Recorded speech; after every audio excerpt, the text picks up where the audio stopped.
I believe I have some interesting information to share with you today with respect to my Flat Earth Fact number 16 and Addendum A videos.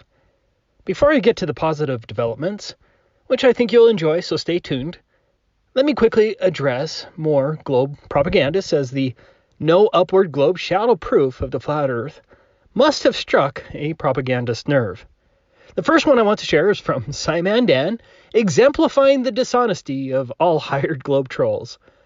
It's pretty funny that Simon Dan decided to use Strawman Bob's exact same ridiculous red herring fallacy. Listen to this painful clip from Simon Dan, which begins with a clip from my video.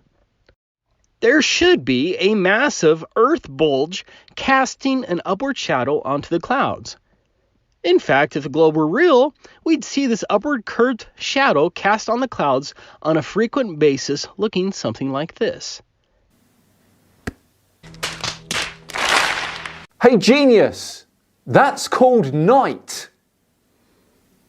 Wow, possibly the most amazing thing that a flat earther has ever said. And when I say amazing, I mean that in the sense of the worst possible way imaginable.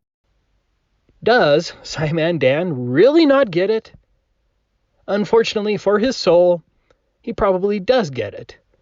But are his viewers this shockingly simple-minded to fall for this nonsense? As I said before, we all understand the globe claim that nighttime is allegedly caused by the Earth's shadow and the angle of the sun. But if the globe were real, the Earth's supposed shadow would continue in an upward angle until it actually hits all objects, and then even the clouds above us. Why is that so hard to understand? Belying the globe model, no one has ever seen or filmed this upward globe bulge shadow that should be visible at nearly every sunset and sunrise. Slapping your head and red herring fallacies aren't going to change that globe damning fact. Next, we have propagandist Wolfie6020, who made this video to supposedly show the sun's upward shadow. And here is the money shot. Witness the destruction of flat Earth. When the sun came up, it was clearly several degrees below horizontal, and that is evident by the sunlight streaming upwards into the aircraft. You can see I put my finger up so that you could see the shadow. You saw where the sun was at. Now look at that intensely upward angle of Wolfie's finger shadow. I'm pretty certain that this intense upward shadow is simply caused by refraction from the plane's rounded window. This type of refraction is testable and demonstrable. We're not talking about that imaginary magical refraction that somehow makes giant bulges of earth and water disappear without a trace. This is real refraction. The plane's rounded windows are simply bending the sun's light upward. Now, is it possible on a flat Earth that the apparent sun position can be at a low enough angle that the sun can produce a slight upward shadow, even without the aid of refraction from a plane's window? Maybe. As I have said before, I believe the sun is behind a lens or firmament, and so the apparent position of the sun, a few thousand miles away at its sunrise or sunset, could theoretically produce a very slight and probably not discernible upward shadow at extreme altitudes.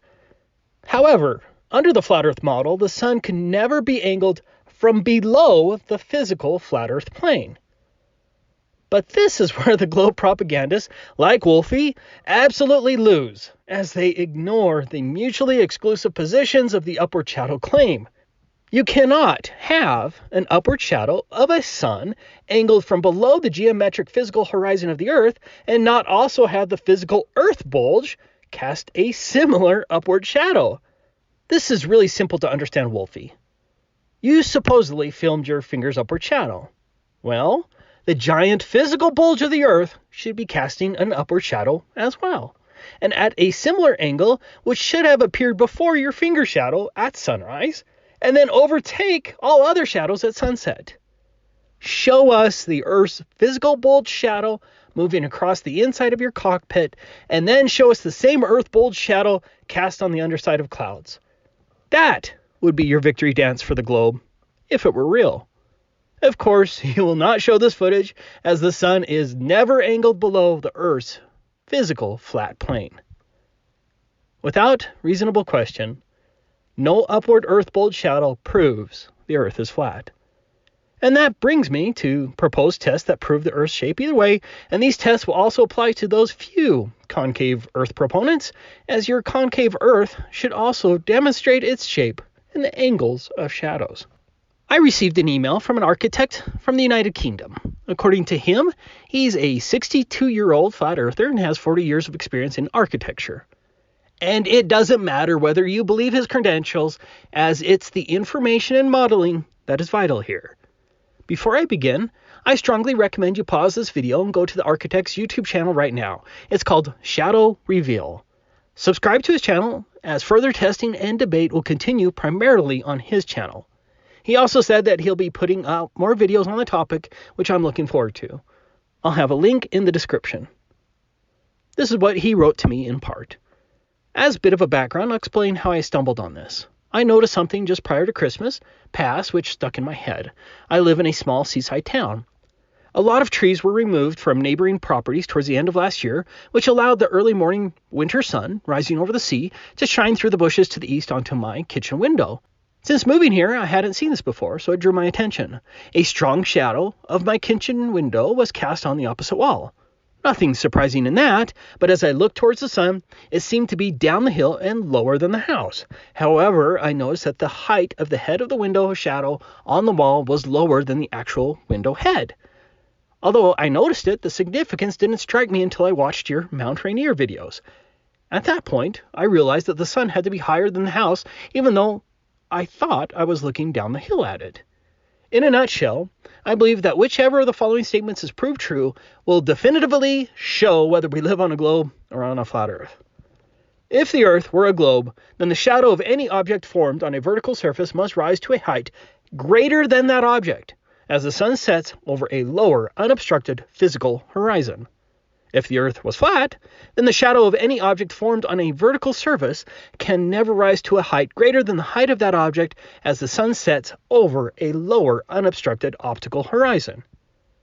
I was inspired to make a 3D Blender model to observe different sun position shadows. As an architect, I know that a picture paints 1,000 words and an animated 3D model paints 10,000. From the observations revealed by the model, I propose that simple observations are all that is needed to show our realm is flat. Also, simple observational experiments could be devised to show this to be the case almost anywhere. Arguably, the best would be made in a tall building with a shadow overlooking the sea. It could be the case that the shadow of that window on a wall in the room would regularly cast higher than the window itself if we live on a globe. If the Earth is flat, then the shadow of the window on the wall will rise slow, almost to a stop, and then fade out as the sun fades. It will never be higher than the height of the actual window head. A desert setting might also be good, as atmospheric distortion could be less. The fact is that this could be tested in the simplest ways. On the beach, overlooking the ocean, a post shadow on a wall. Indeed, does a person's shadow on a wall get taller as the sun goes down? I may make another video to illustrate the numerous observations that could be made and explore some of the model observations that aren't included in the first one. For example, the deceleration of the flat shadow as opposed to the constant speed of the globe version. This in itself would be a flat Earth proof, but perhaps a little harder to follow. I am also beginning to think that the shadow speeds may reveal some truths as to the distance of the sun. I fear that calculation, however, may require a more mathematical mind than mine. That's all I'm going to share of his email, but I do want to say that others have noticed this phenomenon as well. I remember Jaronism on the Globebusters a few years ago also mentioning the fact that he's never seen a shadow from a sunset appearing on his ceiling through a simple window. This architect's argument builds on that fact. I will be showing the architect's whole video at the end of this video in a few minutes, but look at this awesome Blender model. This is the globe model here.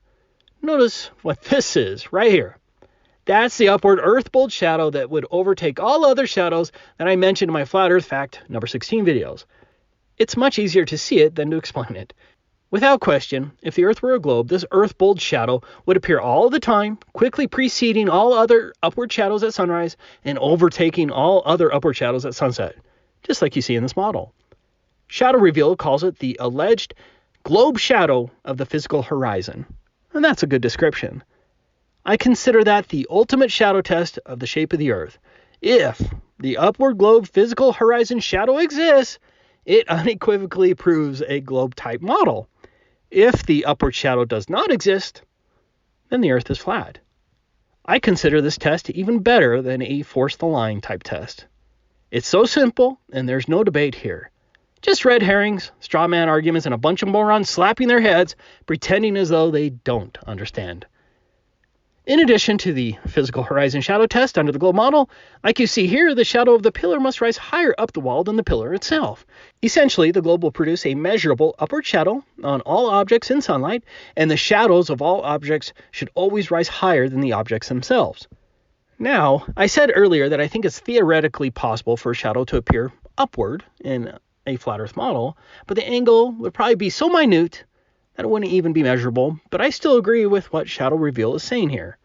So, if you were looking at two buildings 50 stories high next to each other, and the first building was casting a shadow onto the second building, essentially the first building would never cast a measurable shadow higher than the building next to it.